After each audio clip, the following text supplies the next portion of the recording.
Aqui é o Consim, Construção Imperial, primeiro canal de notícias com visão monarquista do Brasil.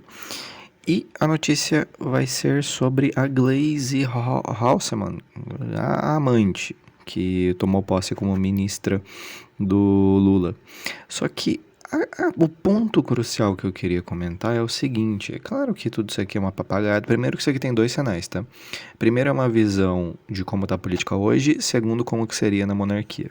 Primeiro, a visão que a gente está tendo aqui, que é uma visão horrorosa, claro que todo mundo aqui dessa bancada, se você for prestar atenção, todo mundo aqui que está aqui nessa bancada tem algum rabo preso, pode ter plena certeza, não é à toa que estão aqui. A Gleisi, ela já foi delatada pela Petrobras, o apelido dela era amante, porque na lista da Petrobras eles não falavam os nomes dos políticos, né, que recebiam mensalão, então cada um tinha um codinome, o codinome dela era amante, e ninguém sabe o porquê, amante de quem, por que ela era amante, não sabemos, mas enfim, ela era amante, e a amante tomou o Ministério das Relações Institucionais, o que é extremamente interessante porque estou fazendo aqui estou juntando os pontos. A questão é que, primeiro, o PT não tem relações institucionais. Relações institucionais é dinheiro. O PT só governa pagando dinheiro, com propina. Só com propina e liberando verba. Só assim, comprando o deputado. É o único jeito que ele governa, não tem outro jeito. Então, relação institucional, a única relação institucional que tem é dinheiro. Segundo, a Gleisi, ela não fala com todo mundo. Ela só fala com a patota dela. Só que primeiro, vocês lembram que a Gleisi e o Haddad estavam tomando duas vertentes de quem ia ser o sucessor do Lula? Eu acredito que isso daqui é um sinal de que a Gleisi está começando a querer criar espaço dentro do partido do PT para tentar suceder o Lula. Só que o Haddad também está querendo fazer isso. A Janja também está querendo fazer isso.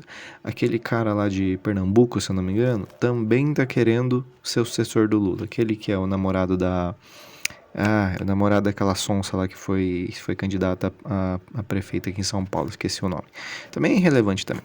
Só que acontece que o PT está se rachando, ele está começando a brigar entre si, isso é bom para nós da oposição.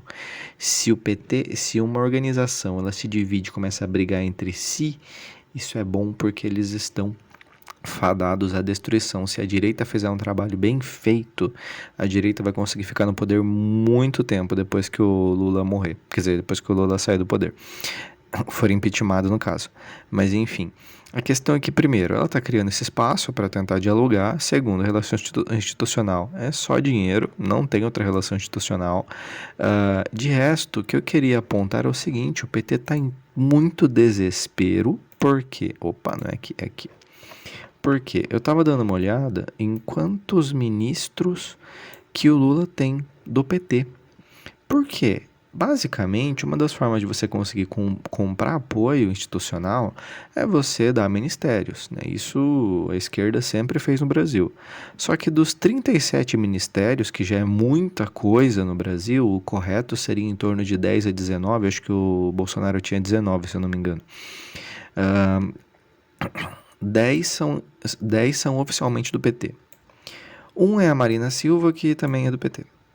E os outros 11 que estão sem partidos também são lambibota do PT. Então, praticamente, o PT ele começaria a ter em torno de 22 ministérios. 22 ministérios. O que significa isso? Significa que eles estão isolados, significa que eles não estão conseguindo ter apoio, significa que eles não estão comprando apoio, significa que eles estão fadados ao fracasso. Eu vejo que esse é um sinal onde que os brasileiros se organizando, começando a fazer os protestos que vão começar agora dia 16, se eu não me engano, dia 16, vai começar a fazer protesto, o Lula cai. Eu acho que o Lula ainda cai esse ano. Se os brasileiros se organizarem, a gente consegue derrubar o Lula porque o PT está isolado e sem o resto do Congresso o PT não governa e sem dinheiro também não governa. Então isso é muito nítido. Só que a questão é que, pela visão monarquista, isso daqui é uma afronta a toda a instituição brasileira, a todo o governo brasileiro. Lembrando que a monarquia é um poder de Estado, a política é um poder de governo. Como Estado brasileiro, ter uma imagem como essa é uma imagem horrorosa, porque a gente literalmente está aplaudindo essas pessoas poderosas. Percebam que aqui são pessoas poderosas, são cargos, são servidores do governo, são jornalistas, são pessoas influentes e poderosas que estão aplaudindo o suprassumo da corrupção. Então, isso daqui é uma coisa que atrasa o Brasil e muito, com plena certeza, em um país monarquista, em um Brasil sendo monarquista, é claro que o imperador não teria poder para conseguir decidir quem que o primeiro-ministro iria poder chamar para montar seus ministérios, mas ele poderia conversar com o primeiro-ministro para entender os motivos, dar uns toques de forma fina, para conseguir mostrar o quão imprudente seria tomar essas medidas. E também, que eu acho mais interessante, era colocar o nome do primeiro-ministro no parlamento para impeachment. Colocar o nome para votação para impeachment. Que eu acho que esse é o ponto central. Tendo um poder que consiga colocar o nome do político no parlamento, para que o parlamento decidisse se iria ou não impeachment esse político, essa é a peça que ainda falta pra gente no Brasil. Tudo isso daqui, a gente não precisaria ficar até 2025, até aqui de 2023 até 2025, se matando com preço alto no mercado para conseguir tirar uma capivara dessa da árvore. A gente conseguiria com facilidade, em um único dia, se o Brasil fosse um país imperial, colocar o nome dele em votação no parlamento decidindo o impeachment por meio do povo, ele já seria impeachmentado no dia seguinte.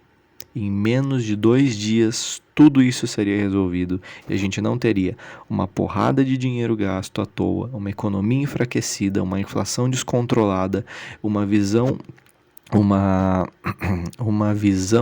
externa horrorosa, que o Brasil hoje não tem mais visão externa, e o Brasil estaria numa posição muito melhor para poder jogar os jogos realmente importantes que acontecem no mundo. Enfim, as minhas considerações são isso sobre esse assunto. Compartilhe qual é o seu ponto de vista, eu gostaria muito de ouvir. E comenta seu ponto de vista, que eu gostaria muito de ouvir.